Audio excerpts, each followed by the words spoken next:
Cerita lengkap Anissa TKW Malaysia yang berhasil dipulangkan Pak Prabowo. Sehari setelah Pilpres atau pemilu itu kan Pak Prabowo kan ke makam orang tua beliau di Karet Bifak. Tiba-tiba ada dua wanita kakak adik yang berlarian sambil cerita nangis minta ke Pak Prabowo memulangkan anaknya. Jadi dua perempuan itu salah satu anaknya ada yang pergi ke Malaysia menjadi TKW. Saya tidak ikut di situ, hanya kemudian sorenya saya ditelepon sama Sepri Bapak, yaitu Mas Rajif, bahwa saya ditugasi Bapak untuk mengurus kepulangan anak ibu tersebut. Saya dikasih nomor telepon oleh Mas Rajif, nomornya ibu tersebut yang bernama Ibu Edi. Melalui telepon itu kemudian saya hubungi Ibu Edi untuk menanyakan posisi terakhir anaknya di Malaysia. Karena anaknya pindah-pindah. Jadi saya dapat alamat yaitu di Petaling Jaya, sekitar Petaling Jaya. Qadarullah, saya memang sebelumnya sempat bertemu dengan Pak Wamenager, Pak Afriansah Nur atau Pak Ferry. Kemudian saya menelpon Pak Ferry. Pak Ferry agar supaya saya dibantu, saya akan mencari TKW yang tidak bisa pulang 5 tahun itu bernama Anissa gitu. Ternyata gercep juga, esoknya saya dikabari bahwa Adnaker yang di KBRI, staf Adnaker dari KBRI sudah bisa bertemu dengan Anissa di Malaysia. Lalu tanggal 19 Februari saya terbang ke KL, ke Kuala Lumpur untuk mencari Anissa. Saya bertemu Anissa ya di sebuah hotel karena dia juga takut-takut untuk keluar karena dia tidak punya dokumen, sehingga jadi saya jemputlah gitu. Kemudian kita bertemu, saya mendapatkan cerita bahwa Anissa ini berangkat legal, jadi bukan tenaga ilegal. Dia diberangkatkan oleh agen di Cirebon. Dia di Cirebon ya, di desa, di daerah asalnya. Itu awalnya tahun 2018 ke Singapura. Dari Singapura, di Singapura nggak sampai 1 tahun, dipindahkan oleh agennya ke Malaysia. Di Malaysia ternyata dia diikutkan majikan yang anaknya banyak dan pembantunya hanya Anissa. Dia harus bekerja hampir 24 jam, ngurus anak, rumah tangga. Kadang-kadang majikannya punya usaha, dia harus bantu. Anak ini tidak kuat. Berkali-kali dia sudah minta ke agen supaya dipulangkan saja ke Jakarta. Tetapi pihak agen selalu menolak. Nah, Anissa tidak kuat kerja di rumah majikan yang harus kerja keras itu. Dia kemudian melarikan diri dari rumah majikan.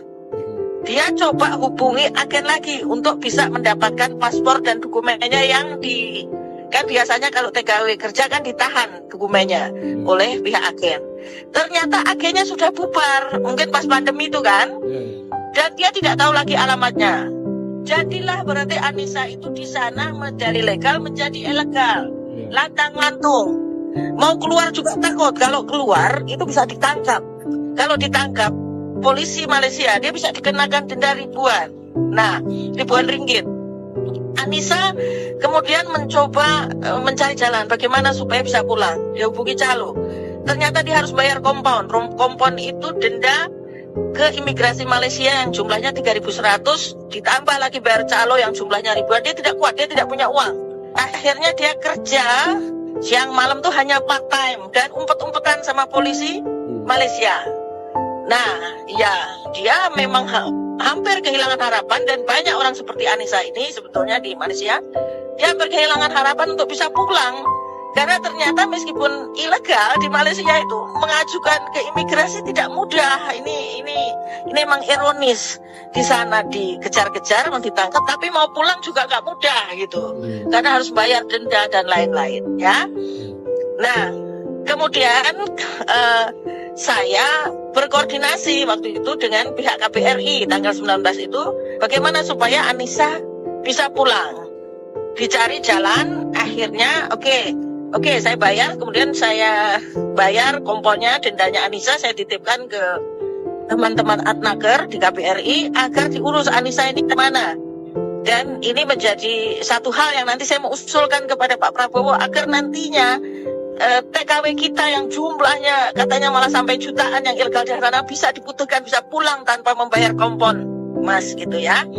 Jadi kemudian saya bayar semuanya, saya titipkan, pokoknya bagaimanalah bisa diselesaikan.